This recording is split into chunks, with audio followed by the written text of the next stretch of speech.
Il existe un artefact qui dévoile tous les secrets de l'univers. Une ancienne relique qui répond à toutes les questions de la vie. La légendaire Tabula Smaragdina de Thoth l'Atlante. Mais cet être divin a-t-il vraiment existé? Quelles connaissances incroyables ce texte mystique recèle-t-il? Et surtout, quelles leçons pouvons-nous tirer des mystérieuses tablettes d'émeraude? Quiconque s'intéresse au domaine à la limite du scientifique et l'alchimie tombera tôt ou tard sur un terme, la Tabula Smaragdina. On dit qu'il s'agit du texte de base qui a donné naissance à l'alchimie. Si cette branche controversée de la philosophie naturelle est principalement connue pour la transformation des métaux vils en or et la production de la pierre philosophale, une question fondamentale se pose. Qui a ouvert la voie à l'alchimie? En d'autres termes, qui a écrit la Tabula Smaragdina? Eh bien, selon les milieux concernés, il ne s'agit en aucun cas d'un savant ordinaire de l'Antiquité. Non, le véritable auteur des légendaires tablettes d'émeraude n'est autre que la divinité Thoth. Pour éviter toute confusion, il convient de préciser ici qu'Hermès Trismégiste est également parfois mentionné dans ce texte. Celui-ci, à son tour, est une fusion du dieu grec Hermès et du dieu égyptien Thoth. Et en effet, jusqu'au début de l'ère moderne, les gens étaient convaincus que cet être surnaturel existait réellement.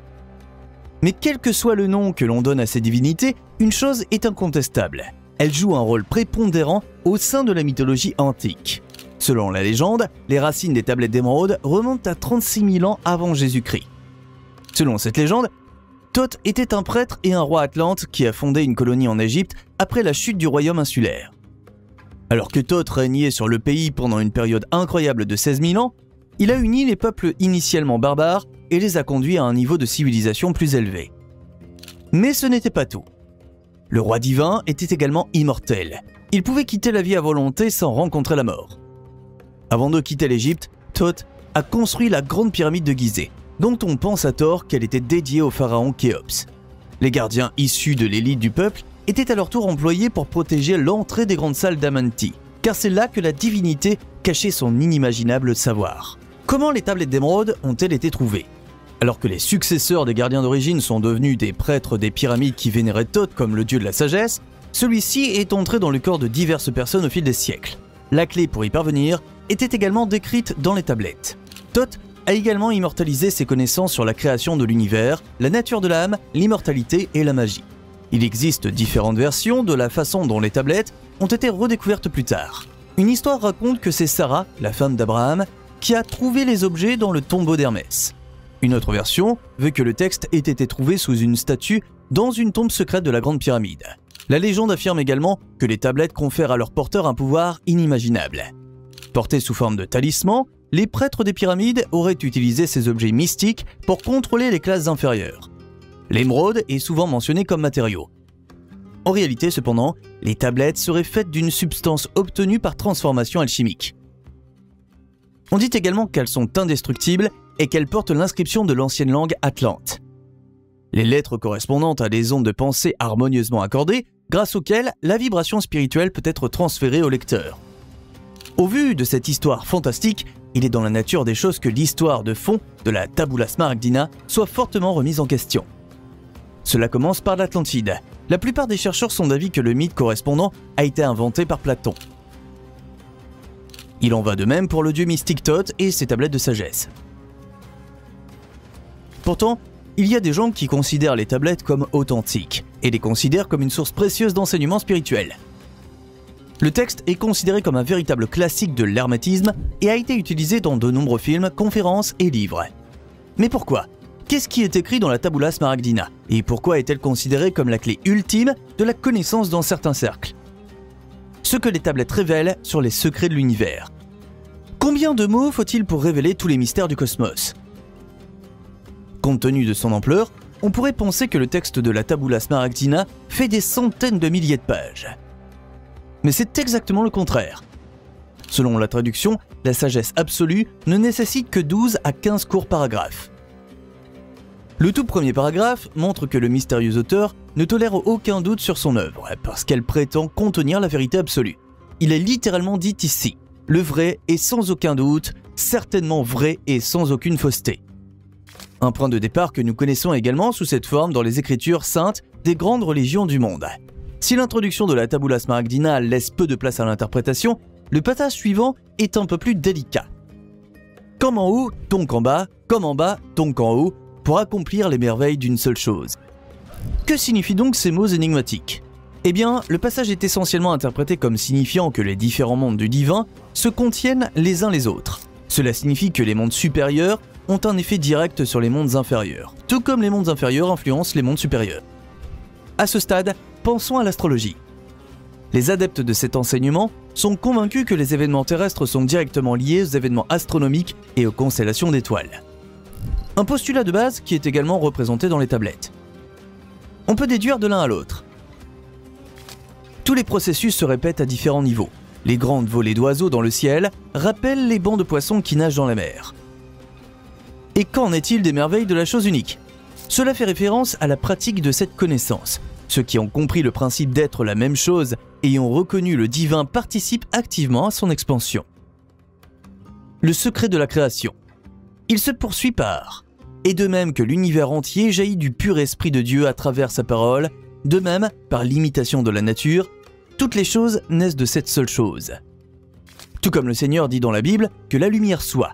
Ce passage décrit le principe selon lequel les choses tangibles sont transformées dans le monde matériel à partir des idées du monde spirituel. Un architecte conçoit un bâtiment sur la planche à dessin, une entreprise de construction commence à bâtir la maison. Et c'est ainsi qu'un plan spirituel devient une forme réelle.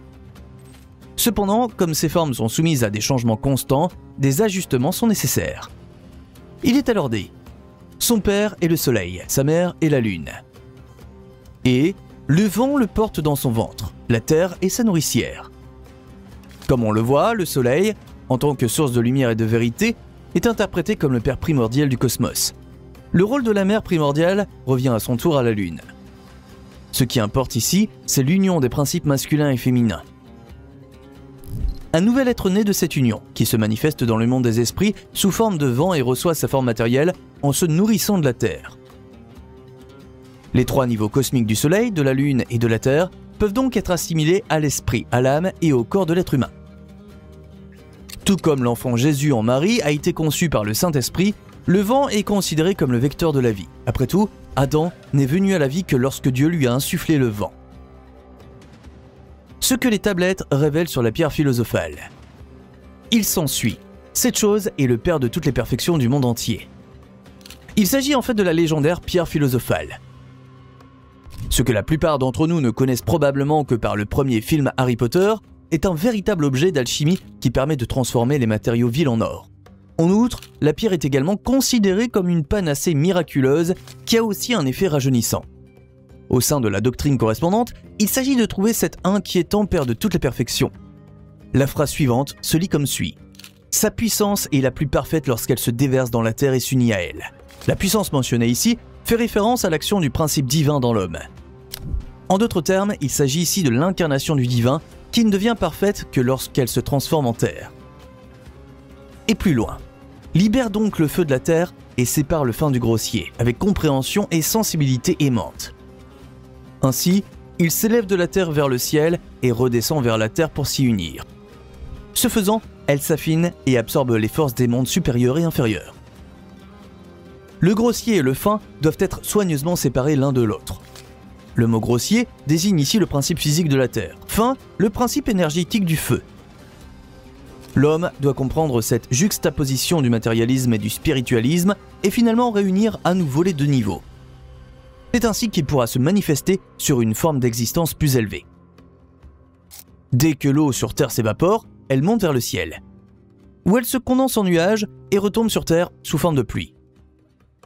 Il en va de même pour les humains et l'âme. Selon la doctrine, l'âme s'élève jusqu'à l'esprit divin le plus élevé, où elle ne fait plus qu'un avec lui. Elle revient ensuite sur Terre et acquiert de l'expérience dans le monde physique. Elle s'élève alors à nouveau et le cycle recommence. La réalisation de la perfection.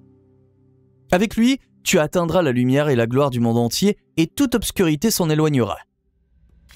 Cette seule chose est le pouvoir le plus fort de tous les pouvoirs, car elle surmonte tout ce qui est subtil et pénètre ce qui est solide. Le pouvoir acquis permet donc de surmonter le subliminal du subtil. En outre, le pouvoir d'écrit est également capable de pénétrer le grossier.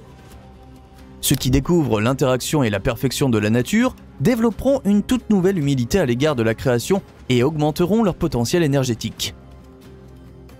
Les passages suivants précisent: c'est ainsi qu'à l'image de l'unique fut créé le monde entier. Et si tu procèdes de la manière communiquée, tu pourras toi aussi susciter de telles imitations merveilleuses. La Tabula Smaragdina décrit donc un principe causal, quelque chose qui a lieu dans la création et qui se répète dans des imitations toujours nouvelles. Et ceux qui intériorisent et appliquent les connaissances révélées ici peuvent anoblir leur vie dans l'incarnation actuelle. Enfin, la tablette d'émeraude se termine par: je suis donc appelé Hermès Trismégiste, qui possède la triple sagesse du monde entier. Ainsi s'achève ce qui devait être proclamé par le chef-d'œuvre du soleil. Et c'est ainsi que s'achève notre vidéo. Abonne-toi et reste au courant dès maintenant.